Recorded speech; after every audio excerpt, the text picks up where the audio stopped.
This episode has been brought to you from the DGMS Studios, home of Don't Get Me Started, Lethal and Money Live, and Surftown. Found at Spotify, Amazon, Apple Music, and wherever you listen to your podcast.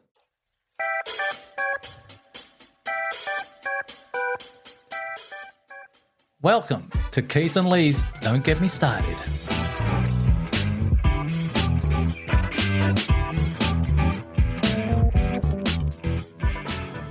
Hi, I'm Lee. And I'm Keith. I think finally winter has arrived in Noosa. It's a cool, crisp morning this morning. I, for one, very happy. What about you, Mully? You feeling it in your old bones there, brother? Absolutely. Well, not so much like it's debilitating me. It was just invigorating. So I went out this morning and had coffee with my beautiful daughter, and it was embracing. Whereabouts did you go? Little Cove Coffee Company, Coffee Co. So, yeah, it was really good. We had a terrific time together. So I'm sitting there, the appropriate warm clothes on, the beautiful clear blue sky, and it was just that crisp, bracing atmosphere wrapping right around you, and you're having a nice warm cup of coffee and you're with your beloved daughter. How good is that? I think Noosa's putting on the show in winter. It is. It just becomes beautifully blue. So I think the humidity's not around, the sun's lower. You know, the other thing that's a feature here during winter is our sunsets. Beautiful. You know, I live near the river, and I go down there often in the evenings for a walk, and I always see all these people, visitors to the town, just sitting there looking at the sunset.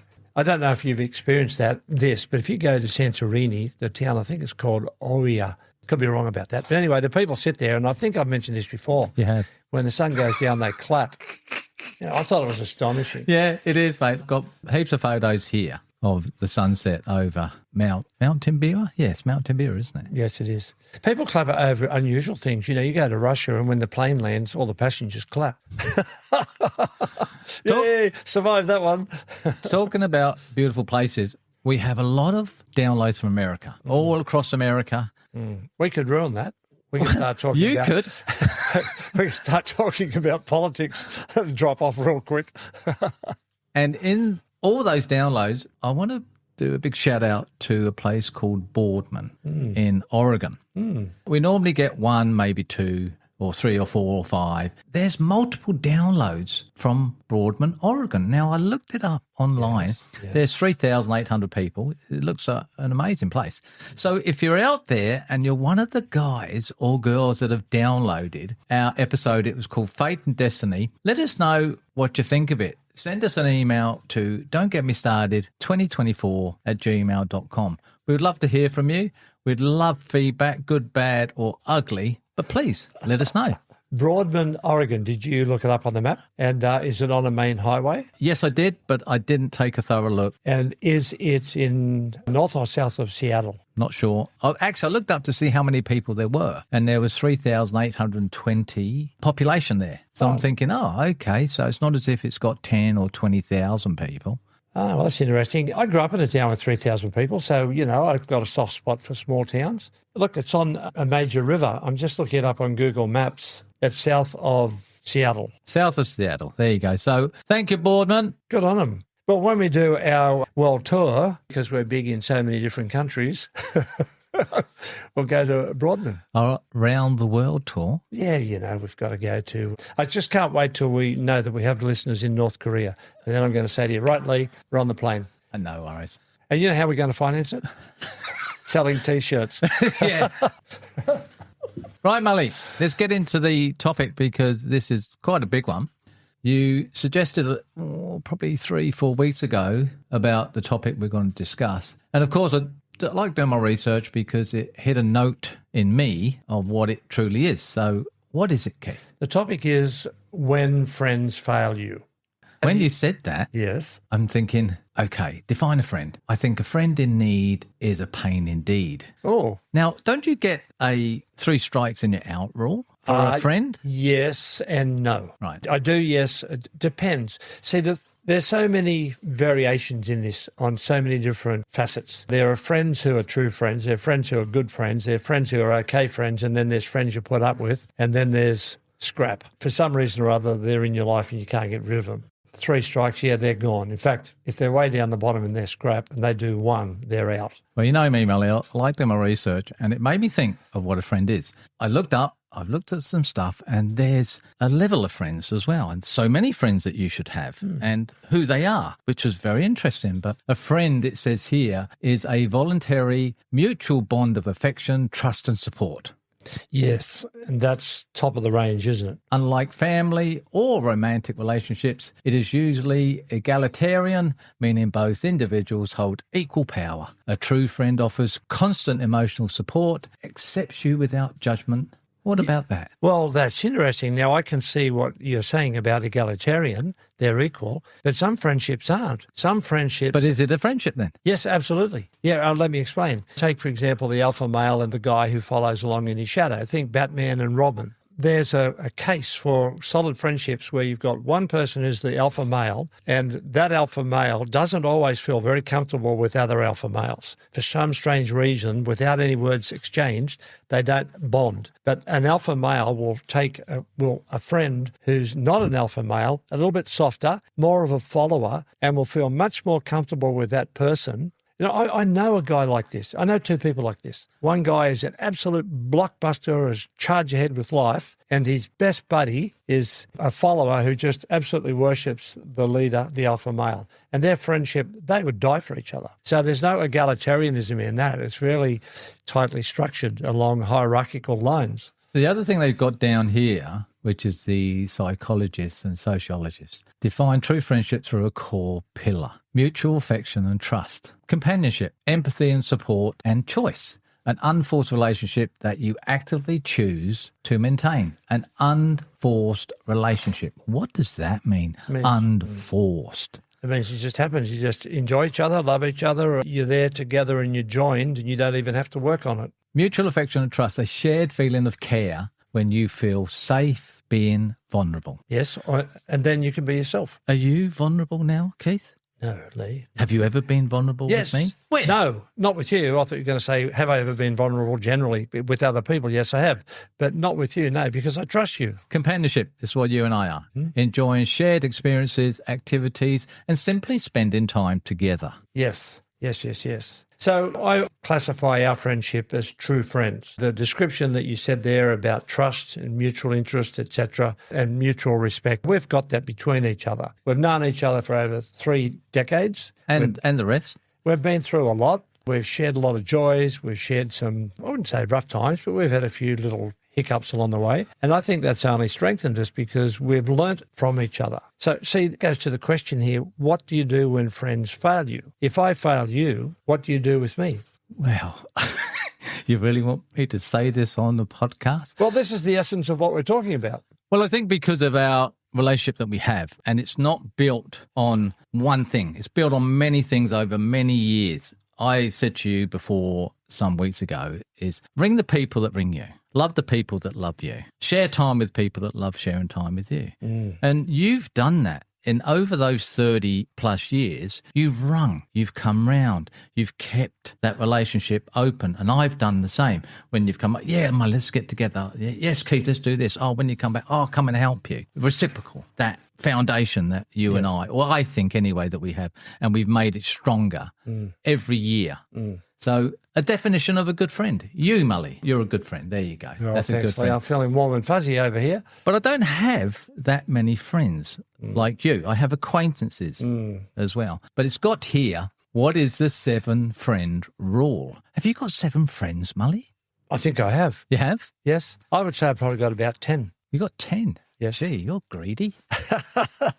I reckon I'm lucky. So what they're suggesting is that to have a perfectly balanced and emotional fulfilling social life, you need at least 7 close friends. Rather than relying on one person to meet all your needs, this concept distributes different aspects of emotional support across a core group. Now, that I find you could use that in anything, in your work, in if you play sport, but a friend, 7 friends. I'm going to get on to what they categorise as the 7 specific friend group. Oh, are you really? Well, how's that going to address our question, what you do when one of those friends fail you? This is the thing. You've got to define what that friend is. All right. How many categories of friendship you got there? 1, 2, 3, 4, 5, 6, 7. Which is the true friend, number 7 or number 1? Well, there isn't like a true friend. It's breaking it down into categories of a friend. All right. Number 5. Say, for example, number 5 in your life lets you down. Not a major, but a big one. Not a major where you just go, all right, bugger you, mate, you can just piss off. I'm never going to have anything to do with you ever again. But they have let you down on something that's pretty big. With number 5, according to what your description there, how would you react? Well, number 5 is the sibling. Oh, You picked a good one. A friend who feels so much like family that they are like a brother or sister. All right. Say, for example, that brother or sister came to you and said, can I borrow $500? And I'll give it to you at the end of the month, which will be 30 days' time. And then at the end of the month, he doesn't. Oh, look, things are tight, I haven't got it. And you say, all right, no worries. And he says, well, I'll give it to you at the end of the week because it's coming in. He doesn't. And each time you turn up to receive what is owing to you, he has an excuse. So after 2 or 3 months, you've had an absolute belly full of all of this. What are you going to do with him? Family, I've had that anyway. I've had that with my brother. I haven't had it so much with my sisters. I come from a big family, as you know. And so I did lend some money to my brother and it got paid back sporadically, which wasn't a good thing. And I agreed to it because I was young, foolish and didn't know any better. Now, if he ever did come to me again, which he never would, I would say absolutely not. Ah, there you go. What about you, Mully? Yeah, I wouldn't. How would you address that? Oh, the same. I'd be pretty annoyed after I had to go to him 3 or 4 times. It's like, come on, dude, we had an arrangement here and I'm sick of your excuses. I know that you're just putting it off. And I wouldn't lend him that amount of money again either. Because it's not that you're tight, Lee. It's not that you are stingy. It's just that you put in a situation where you're the one that's got to go and beg for it or hassle for what should have just come back to you naturally. So that's put you or me in a situation that we don't want to be. And sometimes it can really piss them off because they're getting annoyed with us coming back for what is due to us. And with them getting annoyed with us, there's a little sort of implication there that we're the bad guy. They're not a friend then, really, are they? Not a true friend. Let me just go through the list because it's quite funny how they've laid it out. It's got here, number 1, which we can all relate to and whether we still have. I have, you probably have too. It's called the childhood bestie. A friend you've known since you were little who has been there with you through it all throughout the years. Yeah, that's why I've got about 10. They all categorise under the childhood bestie. The comedian, the one who can make you laugh in any situation. That's you, Mully, with your Mully moments. We had one yesterday. Again, I fell over. If I couldn't stop laughing, I'd be out of breath, mate. I'd be unconscious. You're the comedian. You're not allowed to tell anybody what they all are. This one is very interesting. The low maintenance pal. A friend you can go months without talking to, but nothing changes when you reconnect. Because that could have been us over the years, because you have gone and I've gone. I've left the country and come back. But when we've got together, that time hasn't existed. We've immediately picked up where we left off. The confidant. Now, I haven't got this. Maybe with you, to a point. Someone you can tell absolutely anything to without fear of judgment. Have you got a friend like that? Yes. One or many? 1.5. 1.5. We've already done the sibling. The irreplaceable one. A core friend you simply cannot imagine your life without.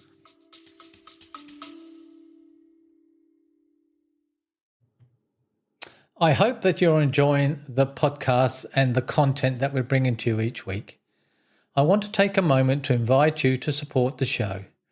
Your contributions help us continue creating high-quality episodes, bringing in exciting guests and exploring the topics you love. Every bit helps, whether it's a small donation or signing up for our Patreon account.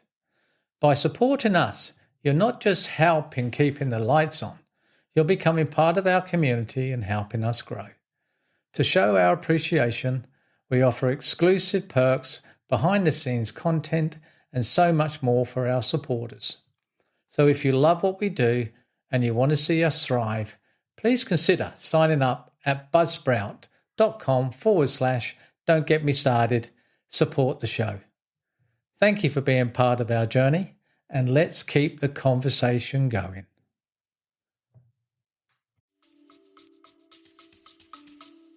Well, that's interesting. Well, I lost a friend a couple of years ago who left a hole in my life. I miss him dearly. So I suppose, yeah.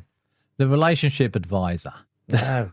Get rid of them. Yeah, the designated lifeline who listens to all of your dating and love dramas, even if they don't want to. Yeah, no, get rid of them. Okay, so basically we're sort of down to 6. Or me, I've got a childhood bestie, I've got a comedian, I've got a low maintenance pal, haven't got a confidant, haven't got a sibling or an irreplaceable one or the relationship advisor. So Thank God for that one, I tell you, man. So the last thing you want is somebody telling you how to run your relationships. I don't see friends as a bonus. I see them, which comes back to me is how my perspective on it. Most of them ring me for advice or for something that they want to gain or to achieve. They don't want to ring me or be with me because they just want to hang out. There's always something there, like I said in the beginning. A friend in need is a pain indeed. And so I keep telling everybody in my family, it annoys them, I don't have friends, I have acquaintances. Because friends to me has always been a grey area. And that's when you said about the topic, I thought, this would be a good one. I have to look into this, exactly what a friend is, because I don't think I'm a good friend. That's the thing. No, I would dispute that. You would? Yes, definitely. From my own personal experience, you're a really true friend. And the way I've seen you operate with other people too. And as we talk, because we meet so often, and you talk about the people in your life, this guy, this guy, this guy, this guy, it's obvious that you have a friendship with them. Now, a couple of those guys that I've just indicated, you have kind of pushed to the side because of certain circumstances. But I'm sure if they just rocked up here one afternoon and said, look, Lee, I've just come around to have a cup of tea, hang out for a little bit, and I brought some biscuits, blah, blah, blah. You go, yeah, sure, come on in. You would just flow with it. Yeah. You wouldn't shut the door and say, no, piss off. No, of course I wouldn't do that. I think friendship's like a learnt behaviour as well. Like we have a mutual friend that we're going to get on and do a noosa now, Mr. Robbie Sheen. The one and only. And we mentioned him before because he's been around us for that time, but probably 33 plus years. Yes.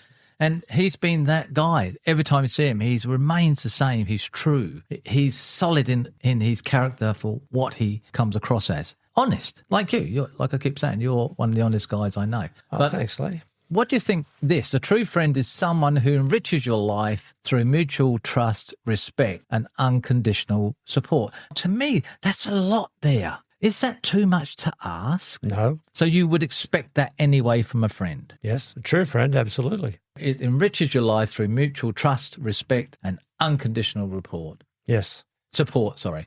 Yeah, but the unconditional support thing is a little bit idealistic because who can really give unconditional support to even your most treasured bosom buddy? Yeah. Who can? But it's not. But otherwise, just adjusting that last little bit. Otherwise, is it too much to ask? No. They're the people who celebrate your successes, stand by you during hard times, and create a safe space where you can entirely be yourself without fear of judgment.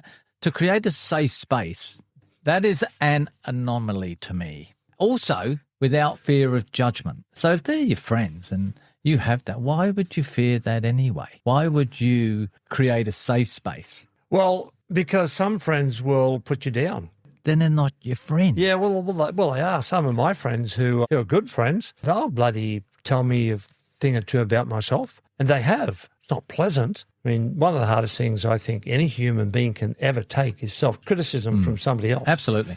And I include myself from that. Who wants to hear the brutal reality of what some of your failings are? And I've had a couple of my mates tell me that over the years, and it wasn't pleasant. I don't want them to do it every month, and I certainly don't want them to be relational advisors. Yeah, I don't mind. But do you think we walk into friendships blindly? What I mean by that is that what I think a friendship is to do A, B, C, D, or like that, to enrich their life, to support them, to trust them, to respect them, unconditional support, to celebrate their successes. And then you suddenly realise that they're not doing that anyway. They don't really care about that. They care about themselves and what you can do for them. You had that a few months ago with a friend that you thought was a friend, then you realised it wasn't. How does that work in real time? Well, as far as I know, it just happens organically. It just sort of flows. You connect. You feel that. Yes. And then it didn't connect on their side. It's not a friendship. It's your organic antennae is skew with. Well, I think I know what you're talking about, the one that blew up a couple of months ago. Yeah. Well, that particular person and I were friends for a good few years, but there was always a little niggly awareness deep down inside me that there was something wasn't quite true. There was an area in here that was false. I kind of knew it, but I didn't have any reason to cut the friendship because it was working. We were both mutually enjoying each other's company and it was a good time together. But when the crisis came, it was him that blew up the friendship and it was him that cut it and said, that's it, it's over. But I wasn't unhappy. I just thought, okay, fine. I don't have to be friends with that guy anymore. And I don't have to keep trying to invest in it because I know there's a little something wrong. And if I don't keep investing, the thing will fall apart. Sure. And in the end, it wasn't me that was the reason for the friendship failing. It was him. And which I was, in the end, I thought, okay, fine. If that's who you are, then that little quiet voice that was within me now is glaringly obvious. So see you later, chum. Trust and reliability. They keep your confidences, follow through on promises, and are there when you need them most. Absolutely. Now, let me just throw a little torpedo at you again here, Lee. Now, don't forget our topic, what you do when your friends fail you. So you're talking about what a friend is, and you have all these different categories and attributes to a friendship, which I think admirable. You're describing what a friendship is. A friend. I'm like a friend because I have trouble with the word friend because like I said in the beginning, I have a different viewpoint on what a friend is. Well, say you've got two very good friends. Now, actually, I'm going to give you four. You've got two very good friends, true friends that are ideal, just like you've been talking about. And you've got two other friends who are good friends, but they're not quite up the top with the other two. Sure. Right. Now, you mentioned before 3 strikes and you're out. What if one of the true friends let you down in a big way? What would you do? In the beginning, I just said, isn't there a rule like 3 strikes and you're out? It's not my rule. When you're saying 4 friends, I would probably think I've got 3 friends and the 4th one is an acquaintance. Right. So let's stay with the 3. If one of them, and he's a good friend, he's top of the 3. Yep. If he lets you down in a pretty big way, what would you do? It's happened, and it does happen because people make mistakes and they trip over and they don't listen or they've got everything back to front or they're going through something. I spoke to this individual and I found out exactly why. I carried on doing what I was doing and stepped back a little bit from the relationship, the friendship rather, and it made a lot of sense. But that was down to who I am as an individual, my makeup, what I was brought up as, and what my thoughts were on right and wrong. So when you stepped back, what happened then? Well, then it broke down a little bit. And then it took time over years for that relationship. I wouldn't say friendship because, I have an issue with it, but our relationship got back. But it's still not on solid ground. It can fall and tumble pretty quickly. But you didn't let the friendship go? No, because there was a lot of instances in that where we have shared some really good times together. So you thought the friendship was worth salvaging? The memories, yeah. I think the time that we've spent together and the good times we've had together wasn't worth throwing out the baby with the bathwater. Say you've got a friend who's not in the top category, maybe 65%. They did a minor hiccup in your relationship. How would you react? A minor hiccup? Yep. I would dismiss it. Would you? The hiccup or the relationship? No, the hiccup. Would you? A hiccup's, like I said, you just do it. You say the wrong thing or you don't follow through or your attitude was out of whack or they say the wrong thing. That's normal. Yeah, so you just ride over the speed bumps. Yeah, now. Where before I would take it personally and say, well, I wouldn't have done that to you. There's no way in the world. Why did you do that? It's just the whys and the wherefores and my favourite if, buts and maybes and shoulda, woulda, couldas doesn't exist with me anymore. Well, now something's coming out here. I'm going to press the point a little bit. Oh, here we go. Go on. So 20 years ago, 30 years ago, if you'd hit a speed bump with somebody who was only a 65% friend, he'd get the flick. Not get the flick. He would get a really good talking to, and it would depend on how he would handle that. One of my childhood friends has done that many times, but I understood the situation he was in. There was always something around that breakdown where he was vulnerable or he was upset or his marriage broke down or he lost his mother. There was something there where it affected him and he wasn't good at moving forward. He was standing still and things were coming at him. He didn't know what to do. So the first thing you do is bark at somebody. And AK understood that. So would you adjust the way that you approached or handled your relationship with him? Yes, for sure. So you'd say, all right, I know that guy's going to let me down in that position there. I'm never going to rely on him in that circumstance. I don't rely on anybody. That's the thing, because I've grown up on my own. And so I know there's only one person that can take care of what I have to do is myself. Well, let me rephrase my words. He's let you down. And so would you adjust your way that you would relate to him? No. So you'd still... See, I'm wondering if there is such a thing as unconditional support in true friendship. Because if I have a friend who I have a great friendship with, and he or she has let me down in some area, and I want to keep that friendship, I would adjust. I'd say, all right, well, I know now I can't trust you, or I can't rely on you, or I don't agree with you on that single position Sure. or that action behaviour that you've done. Yep. I would adjust. So I would cut out that area of interaction between us in our friendship, but I'd still keep the friendship. But you have to have a scalpel to cut that bit out. And that's what I had, or I acquired. Did you have a scalpel or a shotgun and you just blasted them In the all out beginning, of your shotgun. life? Got rid of them all. For sure. Because we've spoken before, and we've spoken about loneliness, and I've never felt lonely, Mully. I suppose I have maybe in some areas, but I'm okay on my own. I grew up in a big family, but I was alone. My parents left me alone. I went out and I had childhood friends, but you're a child. And so as you got older, then I had mutual friends, and then you saw that they letting you down. They're stealing stuff from you. So I learned early then.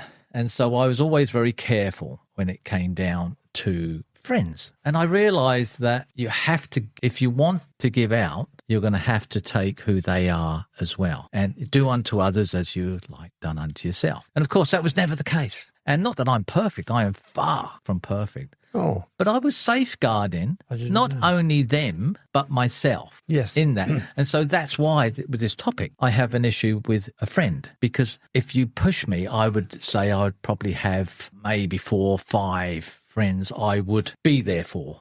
Heaps of acquaintances and a mate or whatever. I understand who I am, the information of a friend. It's got down here. Active listening. They pay attention to what you say and validate your feelings rather than just waiting for their turn to speak.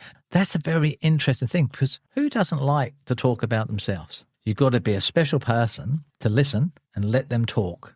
There's something you said there about childhood friends. It's really interesting that most of those friends are not still with you. They're not lifetime friends. No.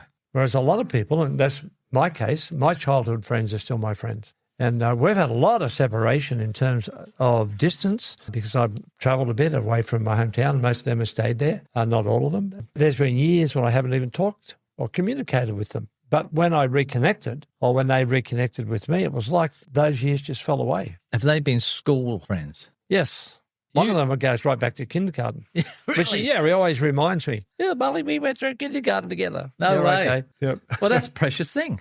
Yeah, it is actually. It is a classic. So I've been here for a long while. When I grew up, there is 1, maybe 2, and I'll probably annoy people from the UK as listeners. They said, oh, great, so I'm not your mate then. It's not I'm being unkind. It's just the way that I see it, my perspective on it. Mm-hmm. So I am honoured here to know people, because in the UK it's a little bit different, their attitude. Here it's more relaxed, it's more laid back, it's more friendly. So you can talk and you can chat without, like they're saying, to celebrate your successes. Listen to what you have to say, like they're saying here, an active listener.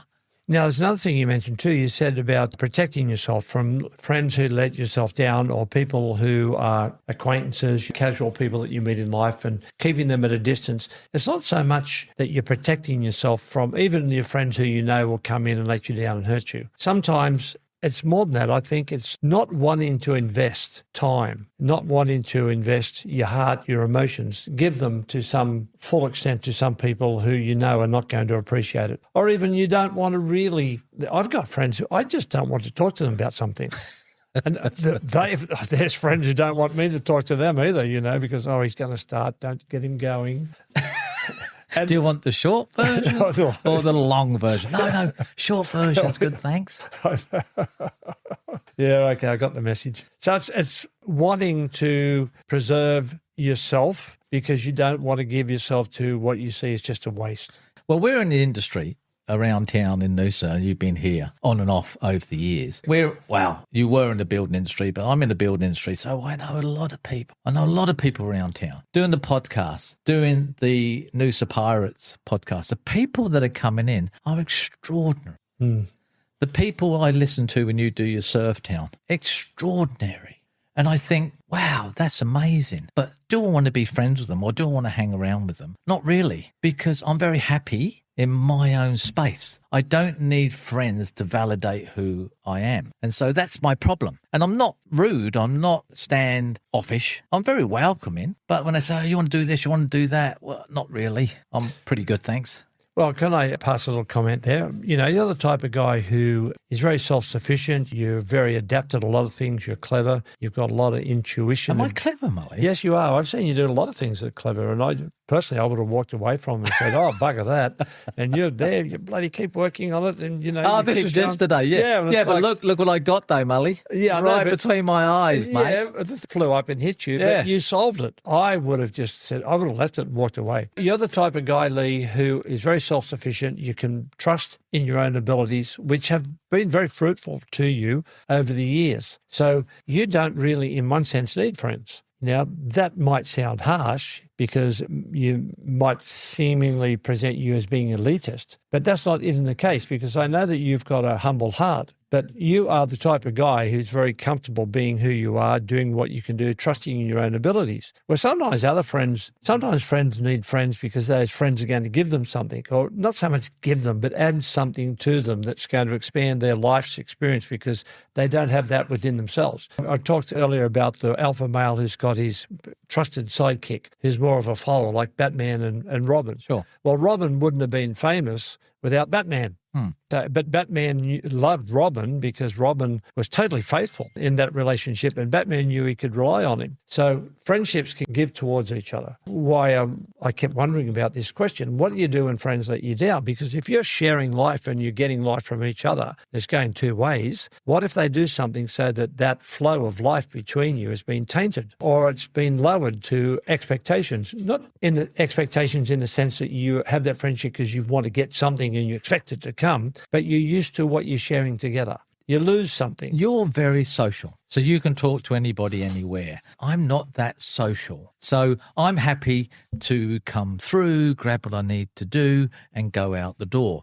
You'll come through, you'll see somebody, you'll have a chat, then you'll involve somebody else, and then you'll talk to somebody on the way out. That's you. It isn't me. I'm very happy to get on, get what I need, and move on. I don't need to be that guy that would embrace everybody. My other thing, the flip side to me, is that I love to encourage people. I'm a supporter of their works. If they want me to be there, not for support or because they're doing great, is because they ask me to, and I will do, and I will show up. Mm-hmm. If it was down to me, I'd be very happy to let that pass and move on. I'm very happy in my own space. That's what I'm saying. Yes, yes. And so friends, and I've seen my wife, she has a multitude of friends. I call her my social butterfly because she attracts people. I'll tell you another way to handle friends who let you down. In the first place, don't expect anything from them. Have a friend, love them and enjoy them, but expect nothing from them. If they do something that you don't like, doesn't matter, because you weren't looking for that particular relationship to give you anything. You can get your enjoyment from your own personal hobbies or interests or whatever, or in your case, your own self-sufficiency. I love all what defines a friend. Empathy and kindness. They practice compassion, show a genuine interest in your life and want what is best for you. They've also got accountability. They take responsibility for their actions and are willing to apologize when they make mistakes. That's what I think would be a true friend, with the mutual respect, the empathy and kindness and accountability. Now, I could work with that. Is it too much to ask, Molly? No, it's not if it's a true friendship. This is the thing, a true friendship. Look, I've had a couple of my true friends say to me, look, I'm sorry, I stuffed up. And it's like, it's okay. Yeah. Well, okay in the sense was, thank you, but it's not going to ruin our friendship. I'm not okay that it happened, really, but thank you. I'm going to put it behind us. Let's move on. We're still together. Like I would say, well, nothing's ever lost. That's the thing. I'll finish on this for me. The 5 C's of friendship: commitment, communication, consistency, care, compatibility. Enjoying each other's company, sharing similar values, or simply finding a natural connection where your personalities and boundaries complement one another. That's another key word for me, boundaries. Yeah, absolutely. Yeah, well, we could do a topic on that, Lee. Yeah, well, we should do. Podcast topic. Well, I'm going to finish on going back to our question, what do you do when friends fail you? Well, depends on the friendship, how much you evaluate them, how much you love them and you want them in your life, react accordingly. Adjust a little bit of your expectations. Say, all right, we're not going to do that again or whatever, or just tell them to bugger off. See you later, mate. I got better things to do than waste my time with you. If it's a dear friend and something's really happened, then do what you can to save it. There's one thing like acquaintances, and there's casual friends, there's close friends, and then there's lifelong friends. Yes, yes. So I've got one of each, or maybe multiple if I really thought about it. Oh, it's growing all of a sudden in the last half hour. Well, it's only 4. I've already said I've got 4, but if I thought about it, I could probably get a few more. And like I say, probably the few in the UK go, oh, great, bloody Lee, I thought it was amazing, unless I'm one of those 4, and I'm not going to say that. But it was an interesting topic, and you do come out with some doozies sometime, and it does make me think, and I hope everybody out there, it has made you think of what a friend is. It made me think, and I love that. Thank you, Molly. And in that, as always, as my lifelong friend and a close friend, I'll leave you the last word. You've got 2 out of the 4. Oh, I just feel just elated over here. I think I'll walk out of the studio an inch higher, floating across the floor. Thanks, Lee. Thanks for listening, everybody. Love you heaps. See you next time. Goodbye. Thanks for listening to this episode of Don't Get Me Started with Keith and Lee. Don't forget to rate and review this podcast. To see more of Don't Get Me Started, jump onto our socials, follow us on Instagram at Lethal and Mully, Facebook and LinkedIn. If you would like to be a part of the show, email us on don'tgetmestarted2024@gmail.com. Until next time.